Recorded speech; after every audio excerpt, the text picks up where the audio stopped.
Welcome to Shadow of Truth mini-series, Rest in War, the Trayvon Martin Story. The life of Trayvon Martin, a teenager's journey. Before we dive into this powerful story, don't forget to hit subscribe, like, and turn on the bell. Trayvon Martin's story changed the world. In 2012, a tragic event sparked nationwide protests and a conversation about race, gun control, and justice in America. Trayvon was unarmed, a teenager visiting his family, yet his life was tragically cut short.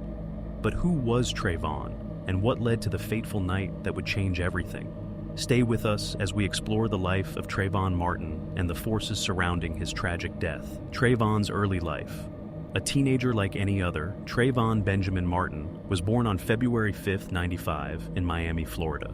Raised in a family that valued education, love, and hard work, Trayvon was the youngest of 3 children. His parents, Tracy Martin and Sabrina Fulton, had big dreams for their son.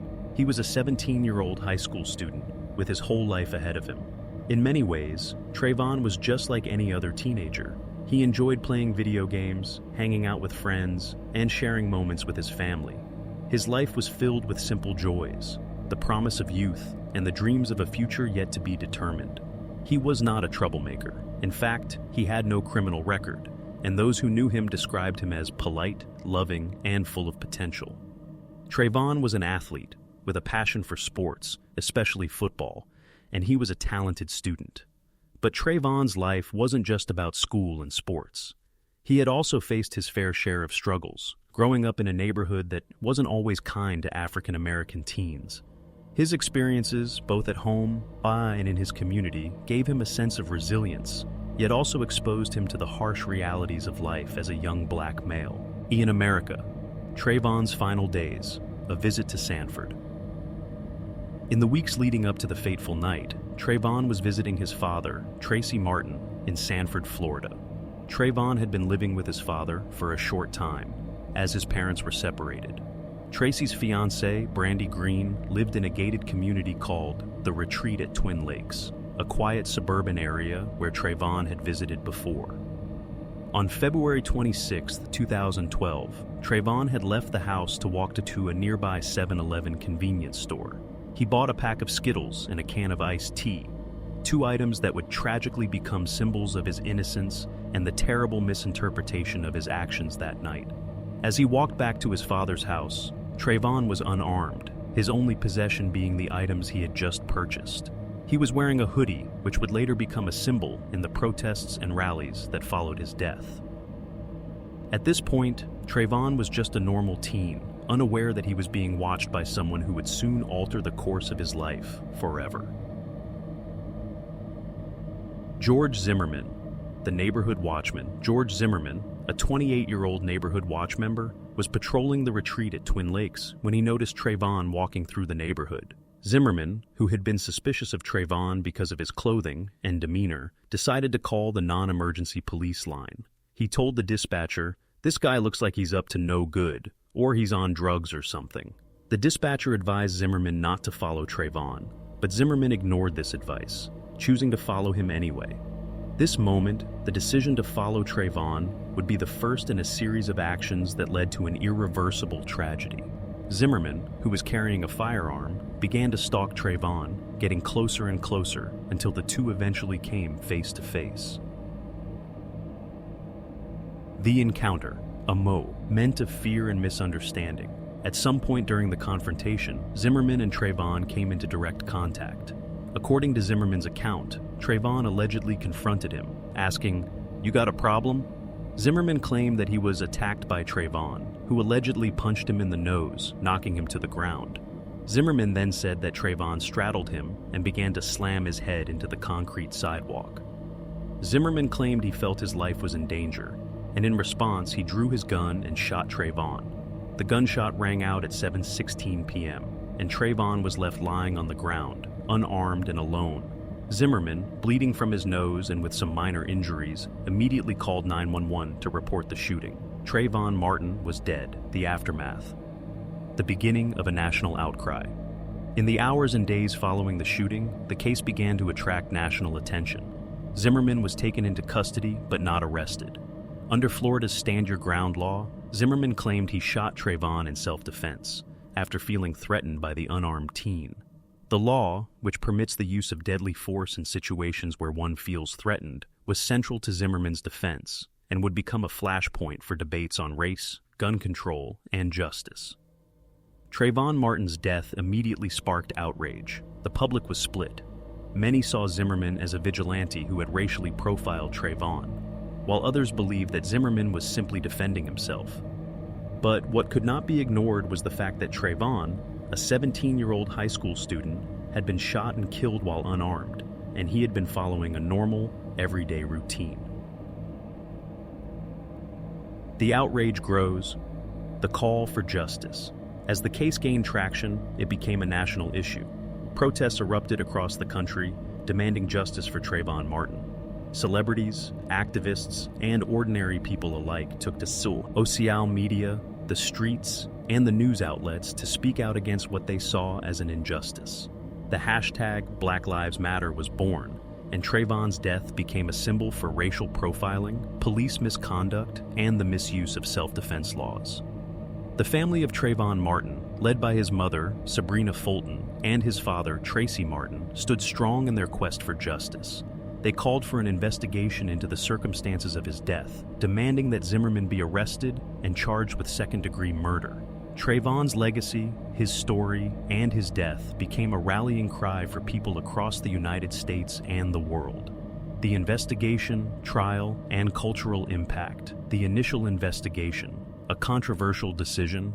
In the hours following the shooting, George Zimmerman was taken to the Sanford Police Department. He was briefly questioned by law enforcement, but his version of events was immediately accepted. Zimmerman's claim of self-defense under Florida's Stand Your Ground law meant that, for a while, the case was seen as a tragic accident, with little action taken against him. Zimmerman's account of the incident, that he was attacked by Trayvon and feared for his life, was the focal point of the initial investigation. The police reportedly took Zimmerman's word as gospel and did not immediately arrest him. He was allowed to go home after his questioning, despite the fact that Trayvon was dead. This decision, along with the initial lack of charges, sparked immediate outrage. Activists, community leaders, and people around the nation believed that the Sanford Police Department had failed to conduct a proper investigation into Trayvon's death, especially given the fact that Zimmerman was not immediately arrested. The power of social media, spreading Trayvon's story. As word of the shooting spread, the case quickly gained national attention. Social media played a pivotal role in bringing Trayvon's story to the masses. The hashtag #UtterJusticeForTrayvon began trending, and people from all over the world rallied together to demand justice for Trayvon Martin. The hashtag #BlackLivesMatter also emerged from this case, a movement that would go on to define a significant portion of the civil rights struggles of the 21st century. The digital age allowed people to mobilize quickly and spread awareness. Trayvon's image, especially that of him in a hoodie, became a symbol of racial injustice, racial profiling, and inequality.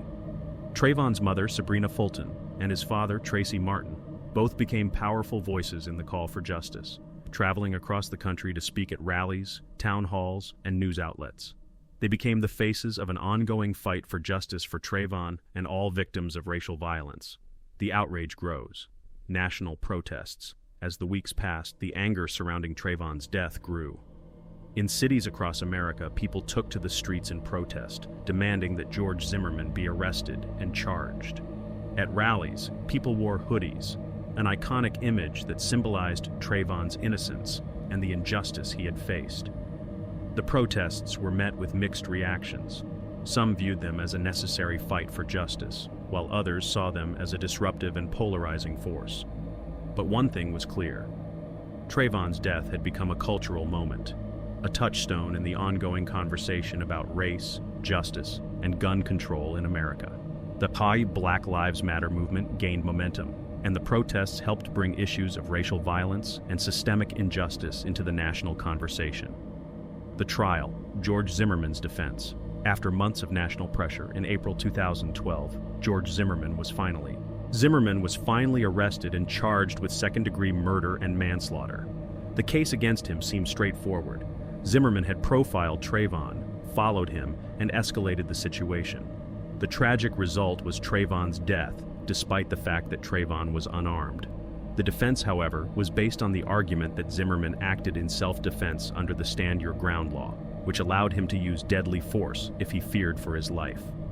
Zimmerman's legal team argued that Trayvon had attacked him first, and that Zimmerman had no choice but to defend himself. Zimmerman claimed that he was walking back to his car when Trayvon attacked him from behind, punching him in the nose and slamming his head into the concrete sidewalk. According to Zimmerman, he feared for his life and shot Trayvon in self-defense. The prosecution, on the other hand, argued that Zimmerman's decision to follow Trayvon was what escalated the situation. They painted Zimmerman as a vigilante, out to protect his neighborhood at any cost. They argued that Trayvon was simply walking home, minding his business, and had every right to defend himself from an unprovoked attack by Zimmerman. The trial's tension, an unforgiving light on race and gun control. The trial was a media spectacle. It was broadcast live on TV and followed closely by millions across the world. At the heart of the trial was a deep conversation about race, gun control, and stand your ground laws. Trayvon Martin was portrayed by the prosecution as a victim of racial profiling, while George Zimmerman was portrayed as a man who had made a tragic decision, but who had acted in self-defense. The trial's racial undertones were hard to ignore. Zimmerman, who is of Hispanic descent, was accused of targeting Trayvon solely because of his race. Trayvon, a 17-year-old African-American teenager, was portrayed as an innocent, unarmed victim of the racial biases that exist in America. This contrast led to an outpouring of emotions from both sides of the issue. The case also brought to the forefront America's controversial gun laws, especially Florida's Stand Your Ground law, which allows individuals to use deadly force if they feel threatened in public spaces. The law, in the context of the Trayvon Martin case, became a lightning rod for debate about a gun control and the right to self-defense. The verdict. The nation's reaction.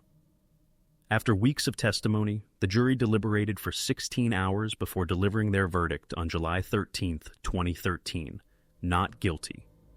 The jury found that George Zimmerman had acted in self-defense and that he was justified in shooting Trayvon Martin under Florida's Stand Your Ground law. The verdict sparked an outpouring of anger and sadness across the country.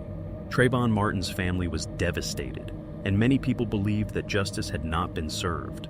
Protests erupted once again in major cities, and Trayvon's story became a symbol of the larger struggle for justice for African American males and racial equality in America. The trial and the not guilty verdict left the nation divided. For some, Zimmerman's acquittal was a victory for self-defense rights. For others, it was a reminder of how the system often fails people of color. The cultural legacy, Trayvon's impact. Trayvon Martin's death and the trial that followed left a profound mark on American society.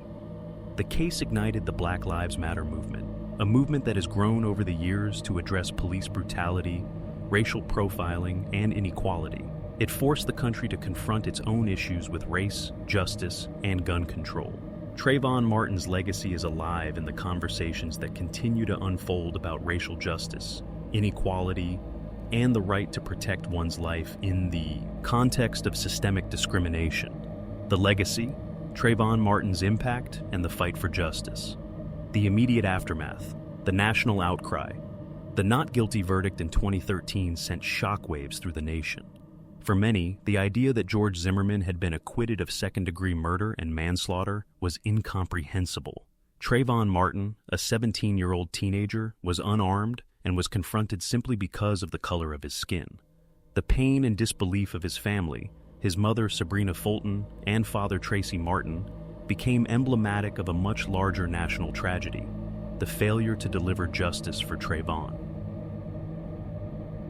In the wake of the trial, protests erupted across the United States. People gathered in cities from New York to Los Angeles, shouting the names of those lost to senseless violence. Trayvon's story wasn't just about one tragic death, but a reminder of how race, gun laws, and self-defense laws often interact in a way that disproportionately impacts African American communities.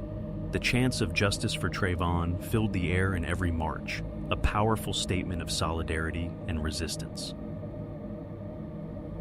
But the fight didn't stop there. Trayvon's family, who had already been advocating for justice from the moment of the shooting, continued to stand at the forefront of the conversation. Sabrina Fulton and Tracy Martin became voices for all those who had lost loved ones to racial violence and systemic injustice. Trayvon's death was no longer just a personal tragedy. It had become a symbol of the struggles faced by African Americans in the U.S. The rise of the Black Lives Matter movement, Trayvon Martin's death laid the foundation for the birth of the Black Lives Matter (BLM) movement. Although the phrase had been used before in various contexts, it wasn't until the killing of Trayvon and the trial of George Zimmerman that BLM gained widespread attention and began to coalesce into a national movement. In the wake of the trial, Alicia Garza, Patrice Coulors, and Opal Tometi created the Black Lives Matter hashtag, which quickly became a global rallying cry. The hashtag grew from a digital platform to a massive grassroots movement that called attention to racial injustice, police brutality, and the systemic inequality that African Americans face on a daily basis. Trayvon's death became one of the pivotal moments in the BLM movement's development. His story was used to highlight the deep-seated issues that go beyond just the tragic deaths of young black men. It was about the systemic racism that permeates American institutions, including law enforcement, the judicial system, and media portrayals of African American communities. Trayvon's face, especially the iconic image of him wearing a hoodie, became a symbol for the movement. The hoodie, a symbol of innocence and resistance. One of the most enduring images of Trayvon Martin's death was the hooded sweatshirt he was wearing that night. It became a powerful visual metaphor for his innocence and the way society often views young African American men. In the wake of the shooting, people across the country began wearing hoodies as a way to stand in solidarity with Trayvon and protest racial profiling. The hoodie, which was once just a piece of clothing, became a symbol of injustice, resistance, and the fight for equality. It served as a stark reminder that Trayvon was not a threat, but simply a teenager going about his life. Trayvon's family, a legacy of advocacy. After the trial, Sabrina Fulton and Tracy Martin didn't just grieve the loss of their son, they took action. The two became vocal advocates for racial justice, speaking at rallies, conferences, and even before Congress. They worked tirelessly to raise awareness about issues related to racial profiling, gun violence, and racial inequality. In 2013, Sabrina Fulton released her book titled Rest in Power: The Enduring Life of Trayvon Martin. The book reflected not only on the loss of Trayvon, but also on the power of the movement his death had inspired. It highlighted the importance of social justice and continuing the fight Trayvon's family had started. Trayvon's legacy lives on in the work that his family has done, in their continued fight to honor Trayvon's name and fight for justice. In addition to Sabrina and Tracy's work, other family members have continued to advocate for young African American men and women who have been victims of racial violence, taking Trayvon's message forward. Gun control, a national debate ignited. Trayvon's death and the subsequent trial also brought gun control back into national discourse. The Stand Your Ground law in Florida was a key element of Zimmerman's defense, and its controversial nature raised alarms nationwide. People began questioning the legality of self-defense laws in various states, particularly those that allow individuals to use deadly force without having to retreat, even when there is no clear and present danger. The idea that Trayvon, unarmed, could have been shot in self-defense sparked discussions about the role of guns in American society. Gun violence, particularly in marginalized communities, was a central issue. Trayvon's death catalyzed new conversations about the need for gun law reform and how America could prevent other senseless deaths from happening. The cultural impact, a catalyst for change. Trayvon's legacy also deeply impacted the broader cultural conversation about race. The media coverage of Trayvon's death and the trial revealed stark divisions in how different communities perceive incidents of racial violence. The racialization of Trayvon, who was often portrayed as a thug in some media outlets, showed the deep-rooted stereotypes American youth often face